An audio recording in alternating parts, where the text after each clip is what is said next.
아까 주셨던 의견에서 코인 이야기를 하셨습니다. 비트코인. 기본적으로 저는 이제 여러 자산 시장 중에 하나로서 비트코인을 분류하고 있는데 김상윤 교수님은 이 비트코인 시장을 보실 때 이 뷰 포인트가 좀 다르실 거라고 생각돼요. 저는 이쪽에서 비트코인을 바라본다면 교수님은 좀 이쪽에서 바라보시고 계시다고 생각하는데 어떻게 보십니까 기본적으로 큰 틀에서? 큰 틀에서는 일단 비트코인을 사람들이 그 관심을 안 가지거나 네. 애써 외면했던 이유는 비트코인을 기술이라고 생각했기 때문입니다. 근데 그 기술로 바라보던, 그러니까 블록체인 하나의 산물이죠. 네. 블록체인 화폐에 적용된 최초의 사례라고 보시면 되고, 이것이 14년 동안 자리를 잡고 있어요. 근데 이제 뭐 수년 전까지만 해도 특히 금융권의 시선, 뭐 경제학자들의 시선, 또 일반 대중들의 시선이 이 비트코인은 기술이기 때문에 뭐 이런 화폐나 자산으로 인정될 수가 없거나, 혹은 또 이 기술이 뭔가 문제가 생기면은 전체가 흔들릴 것이다, 네. 뭐 0으로 갈 것이다, 뭐 이런 얘기들이 나오는 것이 이 비트코인을 기술로만 바라봤기 때문이에요. 자, 근데 기술에 대한 얘기를 뭐 제가 오늘 구체적으로 드리진 않겠지만은 14년 동안 해킹이 한 번도 없었고요. 네. 이런 우리가 이제 기술을 인류가 받아들인 역사를 쭉 보면은 항상 초반에는 이런 갑론을박이 있습니다. 네. 근데 어느 정도 시간적으로 이것이 검증되고 해결되죠. 저는 비트코인이 기술적으로는 이미 검증이 끝났다, 네. 이렇게 말씀을 드리고요. 자, 네. 그러면은 최근 몇 년 사이에 시선이 어떻게 옮겨가냐면은 자산으로서의 시선을 옮겨갑니다. 네. 지금 말씀하신 경제학자로서 김광석 교수님의 같은 생각이죠. 네. 이것을 이제 하나의 자산 포트폴리오의 분배 수단으로, 뭐 해지 수단으로, 혹은 뭐 디지털 금으로 본다라는 시선이 지금 기술에서 좀 넘어가고 있는 하나의 어떤 관점입니다. 자, 근데 저는 그것이 뭐 일관 타당하다고 보는 게, 이것이 기술의 검증이 끝나면요, 이걸 효용을 봐야 되거든요. 네. 도대체 비트코인이 우리 세상에 어떤 위상을 갖고 있느냐, 어떤 용도로 쓰이느냐. 자, 용도라는 측면은 일단 뭐 비트코인이 나중에 거래 수단으로 활용될 수 있다, 또 혹은 뭐 여러 암호화폐 생태계의 어떤 기축 통화로서 활용될 수 있다. 이거 차치하겠습니다. 이거 가능합니다. 가능하지만 네. 이게 지금 현실은 뭐 그런 비중이 상당히 낮거든요. 그럼 지금 현재 이 2025년 이 시장의 비트코인은 어떤 위상인가? 딱 정확한 표현이시죠. 포트폴리오 자산 분배의 한 축이다. 우리가 지금 전체 글로벌 자산 클래스 중에 한 6위권 정도 형성되어 있습니다. 시가총액 3천조 정도 되죠. 뭐 그 정도 규모의 그 하나의 어떤 포트폴리오 상의 구성 요소라고 보시면 되죠. 네. 자, 그러면은 이 관점들을 좀 더 강하게 가지고 있는 집단이 누구인가? 바로 월가 사람들이죠. 그렇죠. 예. 미국이 지금 비트코인의 뭐 거의 종주국 역할을 하려고 지금 하고 있지 않습니까? 네. 뭐 국가 전략 자산이다, 아니면은 우리 뭐 ETF 현물 ETF 상품이다, 혹은 또 이런 거대 기업들이 또 비트코인을 보유하고 있는 뭐 마이크로 스트래티지 같은 이런 기업들 하나하나가 이것을 자산으로 생각하거든요. 네. 우리가 이제 뭐 경기 변동성이 커지고, 혹은 인플레이션이 강해지고, 뭐 이런 시대, 뭐 혹은 코로나 팬데믹 같은 이런 시기에 중장기적으로 가치를 오히려 빛을 발할 자산으로서 비트코인을 바라보고 있습니다. 금과 같은 역할이죠. 자, 그래서 이것이 이제 기술의 검증이 끝났다, 하나고요. 네. 둘째는 이 자산적인 성격이 더 강해졌다. 그리고 이제 이것을 주도하는 국가는 미국이다. 그러니까 미국의 지금 어떻게 보면은 시선, 혹은 미국의 어떤 관점, 전략대로 비트코인이 좀 좌지우지되고 있다. 그래서 저는 순수하게 기술부터 비트코인을 바라봤던 연구자로서 네. 좀 아쉬운 측면이 있습니다. 뭐죠? 요즘 비트코인 시세가 네. 너무 월가의 그 바람대로, 월가의 조종대로 움직이고 있어요. 그러니까 어떻게 보면은 나스닥의 특정 기술주 같은, 혹은 기술 섹터 같은 움직임을 또 보일 때가 상당히 많습니다. 실제로 나스닥 밤 11시 반에 나스닥 시장이 딱 개장하면요, 기술주 섹터의 움직임과 비트코인이 동조된 현상들을 저는 뭐 일주일에 뭐 3, 4일은 그런 모습들을 보고 있고요. 그 말은 이것을 비트코인 시세를 주도하고 있는 이 월가 세력들이 지금 비트코인을 어떻게 바라보고 있는가, 자본의 흐름이 어떻게 움직이고 있는가, 나스닥 기술주를 더 지금 오늘 매집해야 될 날에는 비트코인도 함께 매집을 하는 거예요. 혹은 이걸 좀 던져야 될 날에는 비트코인도 같이 떨어뜨리는 거예요. 네. 그런 현상들이 벌어지고 있거든요. 물론 뭐 이것이 비트코인이 나 장기적으로는 이걸 벗어날 것이다, 이런 얘기 하시는 분도 있는데, 저는 최근 요 한두 달 사이에 조정장이 네. 저 비트코인을 그런 그 자산 분배 수단으로 보는 이런 세력들에 의해서 이게 순수한 이 반감기의 이 상승장의 그 모멘텀이 좀 약해진 측면이 있다. 네. 그냥 쭉 올라가야 될 시기였는데 네. 이렇게 생각하는 사람들 때문에 막 관점이 섞여 버린 거예요. 그래서 일부 이제 10만 불이 되니까 이걸 좀 팔아서 수익 실현하겠다. 뭐 이런 국가들도 있어요. 부탄이나 엘살바도르 같은 국가 비트코인을 뭐 몇천 개씩 갖고 있거든요. 이번 10만 불 딱 넘어가니까 막 한 달에 몇백 개씩 팝니다. 물론 시세에 엄청 큰 영향을 안 끼치죠. 뭐 소규모니까. 뭐 이런 국가들부터 시작해서 아마 월가의 거대 자본가나 혹은 ETF 상품에 투자한 거대 부호들도 지금 최근 요 한 달 사이에는 상당수 물량을 내놓고 있어요. 이게 작년 1년치 쭉 가파르게 ETF에 돈이 몰린 것에 비하면은 최근에 좀 내놓는 물량들이 많아요. 네. 이게 비율이 거의 뭐 비슷하거나. 네. 그 말은 이게 이제 좀 비트코인 순수성을 잃은 측면이 있다. 네. 그건 좀 안타까운 부분이 있죠. 네. 그렇군요. 네. 그러니까 이게 비트코인을 어쩌면 이제 기술 경제학자로서 이 바라보는 그 뷰가 말씀하신 대로 관점이 바뀌고 있다. 이제 기술적 검증은 끝났다. 기술이 아니라 자산이다. 이렇게 말씀해 주신 그 뷰가 좀 명확하게 와닿는 것 같습니다. 그러면 이제 이런 질문 드리고 싶어요. 아까 기술적 검증은 끝났지만 14년 동안 한 번도 해킹이 없었다. 그러나 양자역학의 시대가 오면 비트코인도 해킹의 대상이 된다라는 의견들이 지금 많이 팽배해졌거든요. 그러면 이 질문부터 먼저 가겠습니다. 양자역학이란 무엇인지 아주 쉽게 그냥 짧게 저희가 공학적으로 전문가가 되기 위한 과정은 아니니까 양자역학은 무엇인지 먼저 말씀 주시고 그리고 이어서 두 번째 질문 드리겠습니다.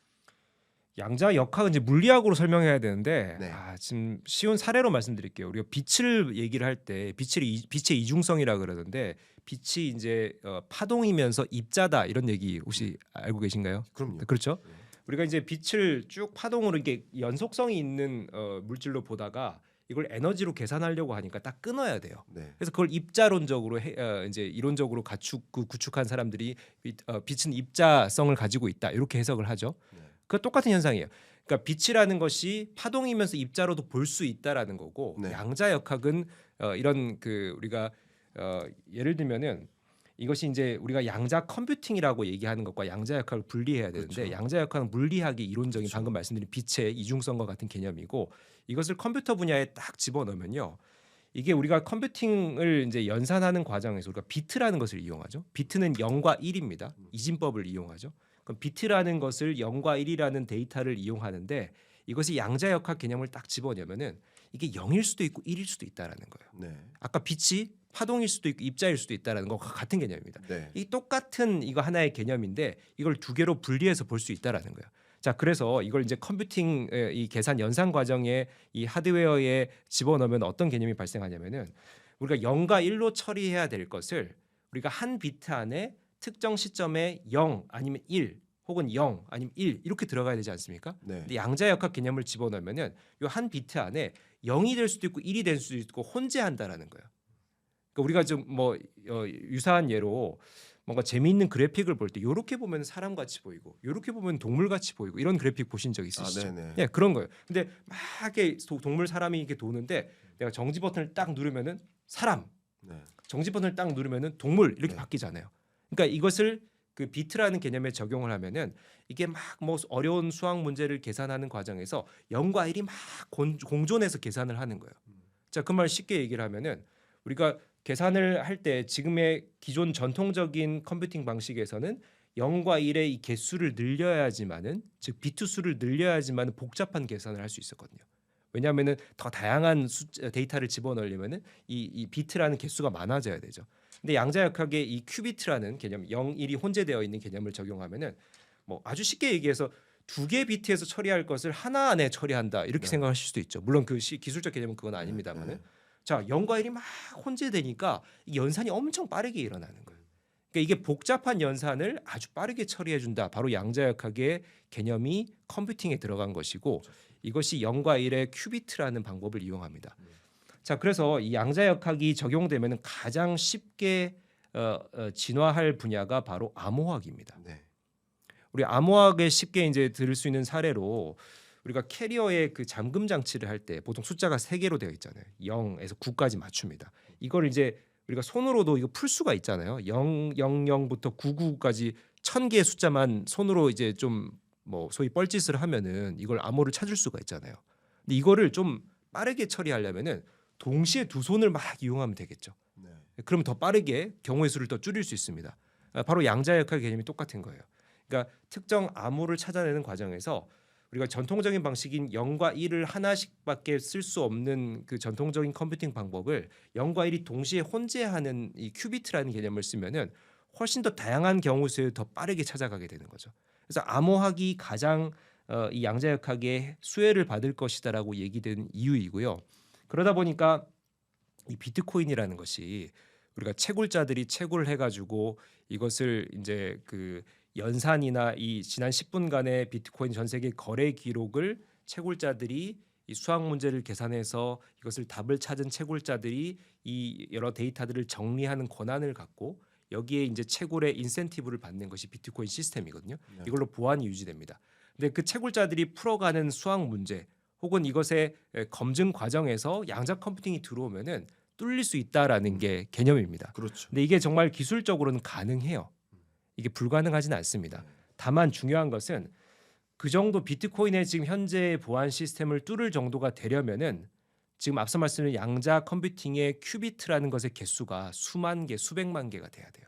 지금 현존하는 양자 컴퓨팅의 최고봉은 최근에 발표된 구글의 양자 윌로우라는 양자 컴퓨팅이 약 100개의 큐비트를 쓰고 있어요. 네. 그러니까 정말 대단한 게 나왔습니다. 해서 구글이 윌로우를 발표했는데 큐비트 100개밖에 지금 세팅을 못했거든요. 네. 그게 수만 개, 수백만 개가 돼야 아마 비트코인 뚫릴 겁니다. 네. 그럼 거기까지 가는 과정이 쉬울까요?